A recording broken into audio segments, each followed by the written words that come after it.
everybody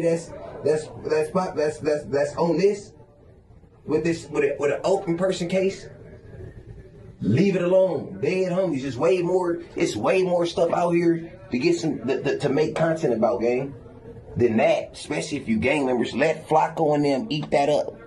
Dead homies. You know what I'm saying? That's them. They already said who they was. Y'all hiding in them closets. Dead homies.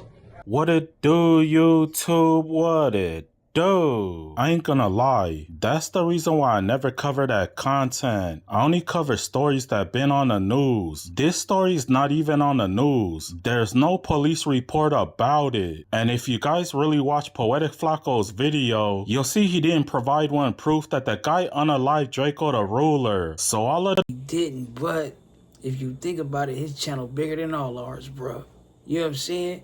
So really, you know, but I feel what Bray's saying though to the members. This is just a rumor. If Poetic Flacco is wrong, that guy is gonna sue the hell out of Poetic Flacco. It might not be safe for Munchie B at no jumper, because everybody know the time that he be over there. The Stinc team sent K7 this message. Another member told K7 that Ralphie need a DP. The Stinc team wants to DP Ralphie for making them look bad. They said why he ain't punch on Munchie B. They're both employed by the same white guy. Now K7 responds by saying this.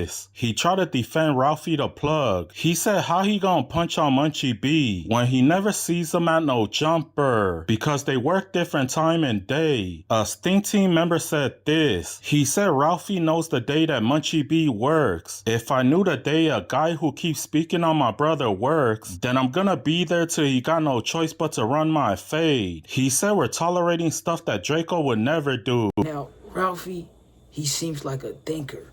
Why put all that effort into just squabbling with somebody, right? When we talking about the unaliving of your brother, right, bro? That makes sense. But I see what they talking about, bro. But, you know, I respect Ralphie for holding his composure. I'll say that. If Ralphie was the one that got unalived, Draco would have been yanked on Munchie B. Now here's where things get spicy, my boy. K7 said no jumper won't let nobody come on different days. Plus Adam's security be walking that blind man to his car. I know for a fact because I tried. Then again, we don't know if Draco would even be in a position like that. You know, up there as a host on no jumper. Come on, bro. Because I tried. K7 admits to waiting for Munchie B in the parking lot. Man, things are starting to get spicy, my boy. Bobby A said the Bloods need to hold Munchie B accountable for the things he said. He said he needs a DP. But Munchie don't give a f, because if they do apprehend Munchie and say, hey, man, this is the charges that's being brought against you, Munchie gonna tell on everybody. The nigga gonna go into protective custody and he gonna live out the rest of his days in darkness. Forgive me, I shouldn't have said that. But the thing is, you know, because and it's no disrespect to anybody. You know, when it's crib business, everybody be having their nose up in it. Man, I got my nose in the crib business. But now it's Damu business. How the Damu's gonna react and respond to this? Is niggas gonna hold Munchie B accountable? Is niggas gonna give Munchie B his walking papers? Is niggas gonna DP Munchie B? Is niggas gonna holler at Munchie B? Is Munchie B going to be reprimanded, castigated? Or is this gonna be some niggas gonna sweep up under the carpet? It's been a few things in the community of Inglewood and throughout Los Angeles that Munchie B was privy to, and Munchie B done told on niggas, man, he's a confidential informant. Now Bobby A might have spoke too soon, because Red Eyes from Inglewood family summoned Munchie B for a DP. Red Eye said F Big Munchie and all his supporters. Your 2-on-1 is waiting for you outside. Man, things are starting to— A 2-on-1 on the blind man. The B team ruthless, bro. get spicy, my boy. He said if you hide from your DP, then we'll come to no jumper soon. Damn, imagine getting DP'd at no jumper. Brace had a message from Munchie B, and this is what he had to say. This is how it come to my attention. I see a clip that They bet not DP Munchie at no jumper, bro. All that's gonna add to this Rico that Flacco building. Munchie, Figaro facts, no cap, said I pass the bottle every day to The nigga who smoked Draco. When he said it, it blew my mind on JM Grave. When he said it, it blew me back on Damo. I'm like, never in a million years did he get comfortable enough. I said, never in a million years did he get comfortable enough that to just go on the net and say, I know who blew down peoples. I be with him all the time. For Flacco situation, he a non-affiliate, he telling y'all that he's saying he bad peoples. On Damo, he's saying I'm with this shit. So it's different from people. And speaking of the alleged potential suspect, got this man name all on the airways, bro. We gonna get into this shit, man. I guess it's the life story of him, bro. Who was that dude that stabbed Draco in his neck? Who was it? Frankenstone. His legal name is Frank Williams. Now, this particular screenshot right here is footage from another murder Frank Williams is involved in. You were being like intentionally cryptic and almost suggesting that you feel like there will be arrests. Oh yeah, because I'm a dad. I could feel it in my spirit. It's gonna happen really soon. A gunman approached a backyard party, a party full of young people. He fired into the crowd. 2 people ended up dead, and in a cruel twist of fate, they were brother and sister. Developing news out of downtown LA, where a man was stabbed to death early this morning.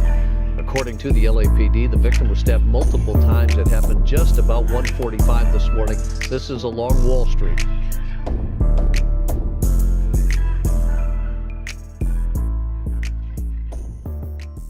And shout out Respectable Rants, man. We appreciate everything you do over here. In today's video, we're going to be talking about Frankenstone from BPS. We're going to break down everything from his cases to how Poetic Flacco would accuse him of unaliving Draco the Ruler. But let's dive right into it. And we're going to start off with his first major adult arrest, where he was arrested on February 1st of 2004 at the age of 20. And they would charge him and one other person with 2 counts of murder, 2 counts of attempted murder, 1 count of mayhem, 1 count of attempted robbery, and 1 count of shooting at a vehicle. And if you look to the right, the offense dates January 31st of 2004. Frankenstone's co-defendant's name would be Nutcase, and him and Frankenstone would be accused of robbing and shooting and killing a teenage brother and sister. And their names was Shelma Ramos and Jason Ramos, and they were shot on the 3100 block of West Adams Boulevard. And the other 2 people shot was somebody named Jose Velasquez and Walter Hernandez. And on that day of January 31st of 2004, the victims and a few other people would pull up to a mansion party on the corner of Arlington Avenue and Adams Boulevard. And it's alleged that none of them were gang members. However, at the party, there were Rolling 20 members, and there were also BPS members there.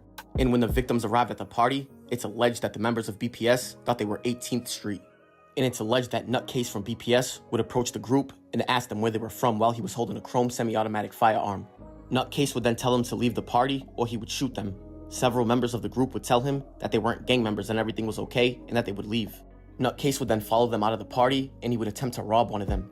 And during that robbery, some of the victims were already at their vehicle. That's when one of the victims would ask the robbery victim if he needed any help. Damn, I thought he said just leave, bro. He wanted some merchandise and hella shit, bro. Nutcase then turned around at the vehicle that asked if he needed any help, and he would chase the vehicle while shooting at it. And witnesses would say that the shot sounded rapid, as if it was an automatic gun. They would then say that the shooting lasted for a few seconds. Then after that, they would get up, and they would look around, and they would see Nutcase jumping into a Ford Explorer and drive off. All 3 vehicles of the suspected 18th Street members would then pull over down the street, and everybody that was inside of the vehicle of the person that asked if he needed help would be shot. Jason Ramos, who was in the back seat but on the passenger side of the vehicle, was dead, and his sister Shelma Ramos was in the front seat passenger, and she was alive, but she was critically wounded. The other person who was in the back seat was shot in his hand, and Velasquez was shot 6 times, several times in his legs and 1 time in his face, where it shattered his jaw. However, when police investigated the scene, they would find 31 shell casings. 27 shell casings came from a 9mm, and 4 came from a .380. And they would find all the 9mm shell casings on the sidewalk in front of the apartment, and they would find 1 .380 shell casing there. And they would find the remaining 3 in the driveway of the apartment, so they would know that there was definitely 2 shooters. And police would respond to the scene of the shooting at around 11:15 at night. And detectives would say that they seen a number of people still standing at the mansion party. I bet you Nutcase was the motherfucker with the most bullet shells out there, bro. Sound like Nutcase was indeed a nutcase, bro. In a group of people, they would spot Frankenstone, and detectives would approach Frankenstone and arrest him. In 10 days after Frankenstone was in custody, they would arrest Nutcase on February 11th of 2004. In 5 days after they were charged with a double murder, police responded to an unrelated gang fight in West Hollywood on February 16th of 2004. And when police arrived at the scene of the fight, they would notice that 4 people were jumping into a vehicle. That's when they would approach the vehicle, and they would notice that a gun was underneath somebody's thigh. And that person was Ezekiel Phillips. Police would say that it was a loaded .380 caliber chrome semi-automatic firearm. Detectives then sent the gun off to the lab, where they tested it, and it would come back to the double murder. But the main piece of evidence that detectives had in this case was somebody being arrested named Chris Smith-Scruggs on February 9th of 2004. And he was from Rolling 20s, and at the time of his arrest, he was riding around with a few members from BPS. And they would be pulled over, and police would find drugs in the vehicle. That's when they would all be taken to the station, and they would all be interviewed individually. And while being interviewed on the unrelated crime, they would ask about the double murder.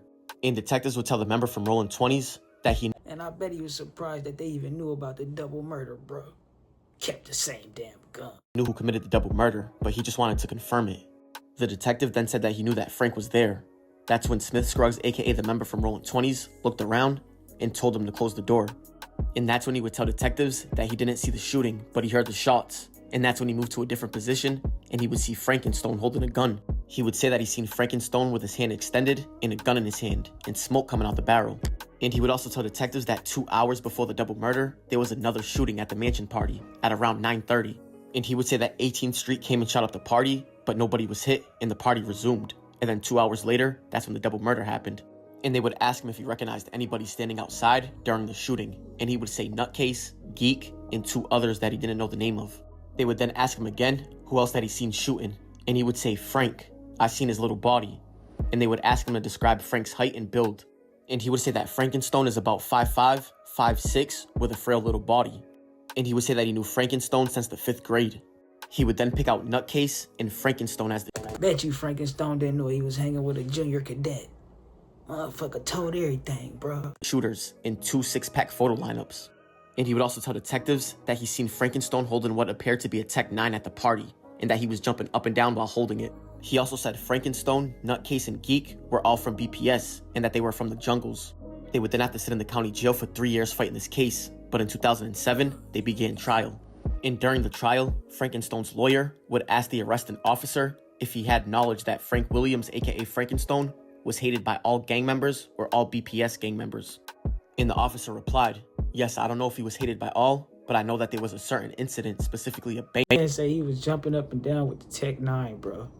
Like, how you got, like, you be that descriptive? Robbery that it is believed Frank Williams was involved in.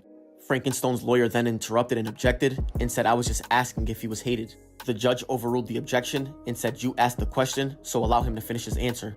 And the detective would finish and say he believes that during the bank robbery, TJ, which is the initials that is tattooed on Frank Williams' arm, was killed during the commission of that crime. And he would say that Frank Williams, aka Frankenstone, was either 1 or 2 people that got away from the actual crime scene that day and was never charged for the crime.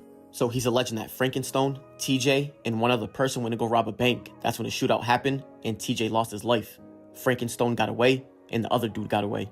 And after a few weeks of trial, his co-defendant Nutcase would be found guilty and convicted by the jury. And they would sentence Nutcase. Told you Nutcase was the one, bro. Come on, bro. It's clear. But I'm really tapping into this shit to see if Respectable Rant's calling by his nickname, bro. To 2 consecutive life terms in prison without the possibility of parole. However, for Frankenstone, he would have a deadlocked jury in 2007, but he would be convicted on these charges in September of 2008. And for the 2 murder counts, they would sentence him to 2 consecutive life terms in prison without the possibility of parole. And they would also add 25 years to life for an enhancement. And as for the attempted murders, they would sentence him to 15 years to life plus 25 years to life to run consecutive. But luckily for Frankenstone, just 2 years after being found guilty, he would file an appeal and he would overturn his conviction in 2010.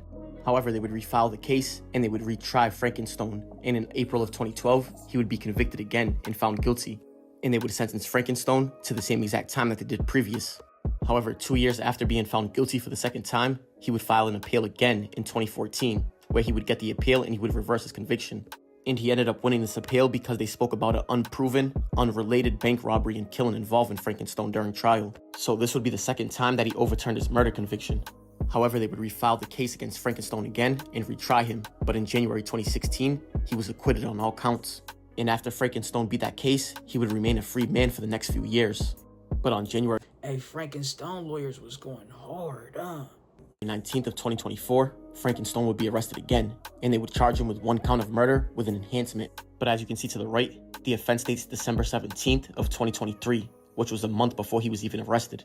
And on that day of December 17th of 2023, officers would respond to the call of a stabbing and fight at 1:45 in the morning on the 1700 block of Wall Street. And when they arrived, they found a man suffering from multiple stab wounds, and he was transported to the hospital where he died of his injuries. A man was stabbed to death early this morning. According to the LAPD, the victim was stabbed multiple times. It happened just about 1:45 this morning. This is along Wall Street. He was transported, as you can see, to a local hospital. That's where he was pronounced dead. And the person that lost their life that night would be 29-year-old Stephen Williams, who went by Stevie Boy from West Boulevard Crip. And the West Boulevard Crips would be one of the main enemies of the Black P Stones, and as you can see, they share a borderline, with West Boulevard Crip being to the north and Black P Stones being to the south. But it's alleged that Stevie Boy and a few others walked into the club where Frankenstone and a few Black P Stone members were already inside. And even though they were enemies, Stevie Boy would see them and he would attempt to give them a handshake. But that's when Frankenstone refused to shake his hand and they went separate ways. And detectives would see Frankenstone following Stevie Boy all around the club that night. And they would even say that Stevie Boy noticed that Frankenstone was following him everywhere that he went, so he continued to move. And they would say that Stevie Boy moved to another spot, and that's when Frankenstone approached him and stabbed him. But like we said, Frankenstone was arrested a month after the murder, and he was held in the county jail with no bail for 11 months. But on November 8th of 2024, Frankenstone would post a $1 million bail on this murder case, where he's currently a free man right now fighting this murder case on house arrest. And in these past few hours, Frankenstone's name been going viral because Poetic Flacco just broke some news accusing Frankenstone of unaliving Draco the Ruler, who lost his life on December 19th of 2021. But as of right now, they haven't charged Frankenstone with anything to do with Draco. Oh, Flacco, you better tuck your ass, boy. Frank out here. The Ruler. But that right there is going to wrap it up for the story of Frankenstone from BPS. And I appreciate you guys for tuning in. Leave some comments, likes, and subscribe. I appreciate y'all. It's Respectable Rants. Now, Frank, I do not support none of this bullshit these niggas been on, bro. You know what I'm saying? It should be content, right? Right? They run their content, bro. They throw names out there and accusations, bro. W.I.G, bro. This shit, he ain't none of, bro. Let the people do their job, bro. Or join the force, bro. But I don't think Flacco plan on coming back. I ain't gonna lie to you, bro. With a move as such, bro, and Frank out. Frank out here, bro. Smiley. Say ho, you can't be playing with that paper, ho. Nigga need that yaper, need it now and not later, ho. Say ho, you can't be playing with that paper, ho. Nigga need that yaper, need it now and not later, ho. Say ho, you can't be playing with that paper, ho. Nigga need that yaper, need it now and not later, ho. Say ho, you can't be playing with that paper, ho. Nigga need that yaper, need it now and not later, ho. Say ho, you can't be playing with that paper, ho. Nigga need that yaper, need it now and not later, ho. Say ho, you can't be playing with that paper, ho. Nigga need that yaper, need it now and not later, ho. Ay, I need that cheese like a grater, ho. Don't play me like no simp, cause I never Captain Saber, ho. Yeah, but you can fucking be my waiter, ho. Long as you get paper, ho, cause shit, that's what the paper's for. Y'all niggas chasing dough, but what we racing for?